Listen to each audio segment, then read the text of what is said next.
24 घंटे के अंदर ईरान ने अपनी मिलिट्री ताकत के 3 नए वीडियो रिलीज किए हैं। ईरान अब तेहरान की सड़कों पर दिखा रहा है कि उसकी फौज किसी भी युद्ध को लड़ने को तैयार है और अगर इसराइल या फिर अमेरिका ने जुर्रत दिखाई तो ईरान की सेना कमरतोड़ जवाब देगी।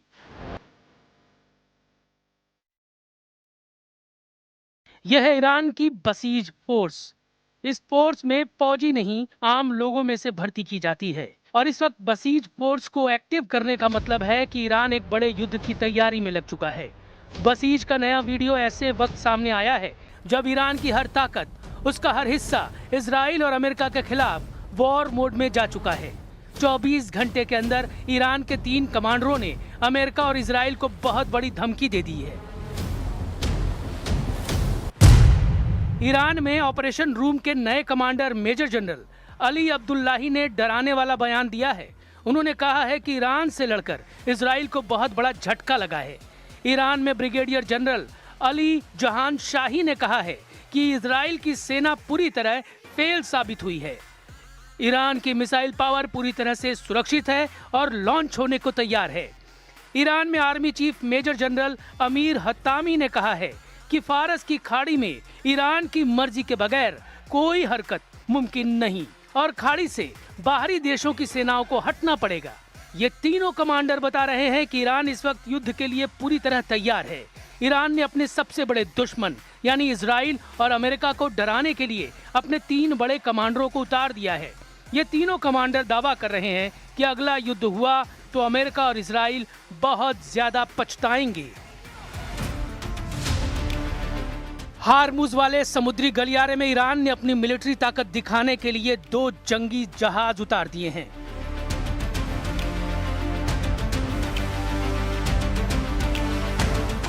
इनमें से एक का नाम है कुर्दिस्तान, नाम कब्रिस्तान है और मकसद फारस की खाड़ी में अमेरिकी नौसेना की कब्र खोदना है। तेल के टैंकर को एक हेलीकॉप्टर बेस बनाकर समंदर में उतार दिया गया है। यह ईरान के स्पेशल ऑपरेशन के लिए एक लॉन्च पैड है जिसकी रेंज में पूरी फारस की खाड़ी होगी।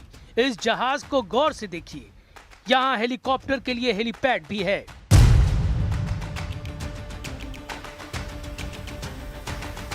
आसपास दुश्मन के जहाजों पर अटैक के लिए इस पर एंटी शिप मिसाइल भी तैनात कर दी गई है जिससे दुश्मन जहाजों को टारगेट किया जा सकता है। इसमें एयर डिफेंस मिसाइल भी लगाई गई है ताकि दुश्मन के हवाई हमले को नाकाम किया जा सके। कुल मिलाकर ये युद्ध लड़ने के लिए एक कंप्लीट पैकेज है। अब देखिए ईरान का सहद डिस्ट्रॉयर जो अब मरम्मत के बाद दोबारा नौसेना में शामिल किया गया है। यानी अपने समंदर में ईरान को काबू में करना आसान नहीं होगा। ये गारंटी खमेनेई की नौसेना बार बार दे रही है। इस जहाज को फिर से कमीशन करने के लिए पहुंचे ईरान में army chief major general Amir Hatami. उन्होंने कहा कि फारस की खाड़ी में ईरान की मर्जी के बगैर कोई हरकत मुमकिन नहीं और खाड़ी से बाहरी देशों की सेनाओं को हटना पड़ेगा।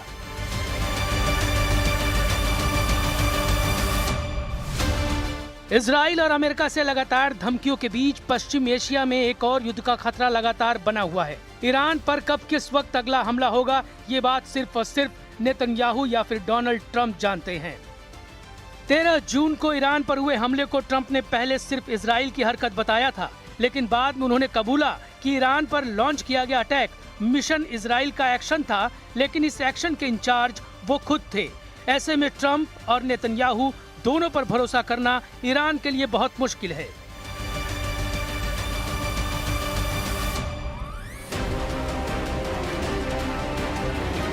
यही वजह है कि ईरान अब 2.5 करोड़ लोगों की फौज में मोबिलाइज करने यानी उन्हें युद्ध के लिए तैयार करने का मैसेज दे रहा है।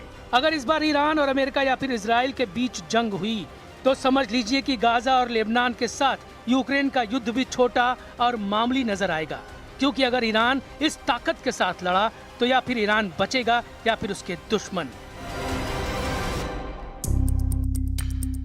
क्योंकि पश्चिम एशिया में इजराइल और अमेरिका के अड्डों को बचाना फिर मुश्किल हो जाएगा।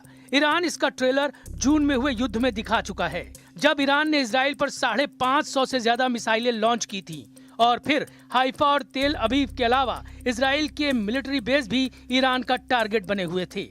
जून में हुई तबाही की तस्वीरें अब भी नेतन्याहू के दिलो दिमाग पर छाई हुई हैं और ईरान इसकी याद बार बार दिला रहा है।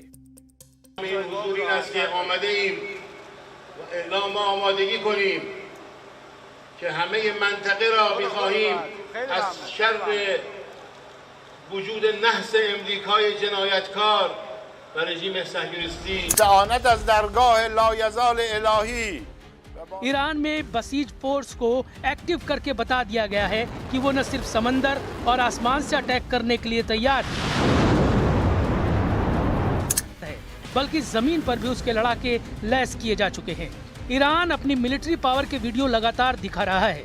जाहिर है इस फोर्स का टारगेट सिर्फ और सिर्फ नेतन्याहू और ट्रंप के दिमाग में ऐसा दबाव भर देना है जिसके बाद युद्ध का लॉन्च बटन दबाने से पहले वो 100 बार सोचें। ईरान की आबादी करीब 9 करोड़ है और इसमें से 2.5 करोड़ लोग बसीज फोर्स के सदस्य हैं। इसमें महिलाएं भी बड़ी तादाद में शामिल हैं। बसीज में 60,000 सैनिकों को 24 घंटे के नोटिस पर तैनात करने के लिए तैयार किया जा सकता है। बसीज फोर्स का कमांडर ही अमेरिका और इजराइल की दहशत डबल कर सकता है, जिसे कहा जा रहा है ईरान का सुलेमानी नंबर 2, क्योंकि इसका नाम ब्रिगेडियर जनरल गुलाम रेजा सुलेमानी है।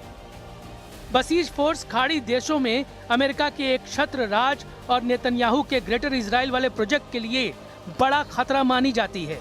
इसे समझने के लिए खमैनी के इस इमरजेंसी फोर्स को बहुत गहराई से समझने की जरूरत है, क्योंकि खमैनी बसीज फोर्स को तभी एक्टिव करते हैं जब ईरान पर खतरा बहुत ज्यादा होता है और ईरान के दुश्मन उस पर हावी होने लगते हैं।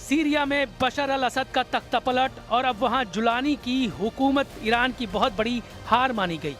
लेबनान में हिजबुल्लाह की लीडरशिप को खत्म किया जाना और वहां लगातार कमांडरों पर हमले से ईरान भी घबराया हुआ है। इसलिए उसने बसीज के कमांडर यानी सुलेमानी नंबर 2 को एक्टिव कर दिया है। बसीज फोर्स का कमांडर है ईरान का सुलेमानी नंबर 2। ये ऐसा सुलेमानी है जिसे अमेरिका भी अपना बहुत बड़ा दुश्मन मानता है। ईरान के सुलेमानी नंबर 2 ने तेहरान में इस फोर्स को उतारकर बता दिया है कि खमेनेई अब इजराइल और अमेरिका को दूसरा मौका नहीं देंगे। सुलेमानी नंबर 2 यानी गुलाम रेजा सुलेमानी ने 2001 से 2004 के बीच फज्र डिवीजन की कमान संभाली है। गुलाम रेजा सुलेमानी 2004 से 2006 के बीच ईरान की थल रल्लाह डिवीजन का नेतृत्व कर चुके हैं। इसके बाद 2006 से 2008 तक इमाम हुसैन डिवीजन की कमान भी गुलाम रेजा सुलेमानी के पास रही। इसके बाद अगले 11 सालों तक खमैनी ने ब्रिगेडियर जनरल गुलाम रेजा सुलेमानी को साहिब अज जमान कोर का नेतृत्व सौंप दिया। 2019 के बाद से सुलेमानी नंबर 2 के पास बसीज फोर्स की कमान है और ये फोर्स खमैनी की बहुत खतरनाक सेना मानी जाती है। ईरान के शहरों में ईरान और इजराइल के खिलाफ गुस्सा लगातार फूट रहा है। ये तेहरान है और यहाँ की सड़कों पर इजराइल का जनाजा घसीटे जाने का ये वीडियो देखिए। ईरान में इजराइल को पूरी तरह खत्म करने की कसम खाई जा रही है। कसम इस बात की कि ईरान मरते दम तक लड़ेगा। इसलिए ईरान की बहुत ही खतरनाक सिविल डिफेंस फोर्स एक्टिव कर दी गई है। इजराइल और अमेरिका के झंडों में लिपटे ये जनाजे नेतन्याहू और डोनाल्ड ट्रंप को दिखाने के लिए तैयार किए गए हैं। खमेनेई की तरफ से मैसेज साफ है, ईरान पर हमला हुआ तो नेतन्याहू और डोनाल्ड ट्रंप को तेल अवीव और वाशिंगटन डीसी में ऐसे ही असली वीडियो मिलेंगे।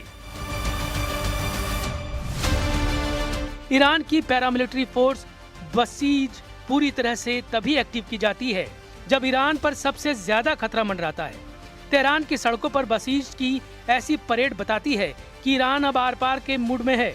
उसके सामने बस दो सबसे बड़े दुश्मन हैं, ट्रंप और नेतन्याहू के पुतले बता रहे हैं ईरान अब अपने दुश्मनों को क्या सजा देना चाहता है। अगर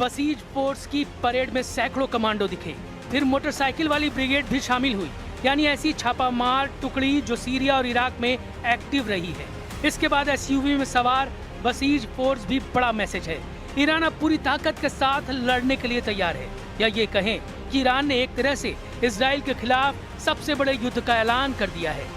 तेहरान की सड़कों पर इजराइल और अमेरिका के जनाजों को घसीटा जाना, ये तस्वीरें ईरान का माइंड गेम है। ये बात नेतन्याहू और डोनाल्ड ट्रंप दोनों जानते हैं। अमेरिका और इजराइल में ही नहीं, ये वीडियो अब कई देशों में चर्चा का मुद्दा बन चुका है। पश्चिम एशिया में दो और वीडियो बड़ी खबर बने हुए हैं। एक है इजराइल और दूसरा है लेबनान। इजराइल में नेतन्याहू के खिलाफ नारेबाजी हो रही है, तो नेतन्याहू के हमलों के बीच सांस ले रहे लेबनान में ईसाई धर्मगुरु पोप लियो का स्वागत हो रहा है। इजराइल में प्रधानमंत्री नेतन्याहू के खिलाफ प्रदर्शन बढ़ने लगे हैं। भ्रष्टाचार के केस में जब से उन्होंने राष्ट्रपति से माफी देने के लिए कहा है, इजराइल में कोहराम मचा हुआ है। वहीं दूसरी तरफ पोप लियो ने बेरूत पहुंचकर युद्ध खत्म करने का मैसेज दिया है।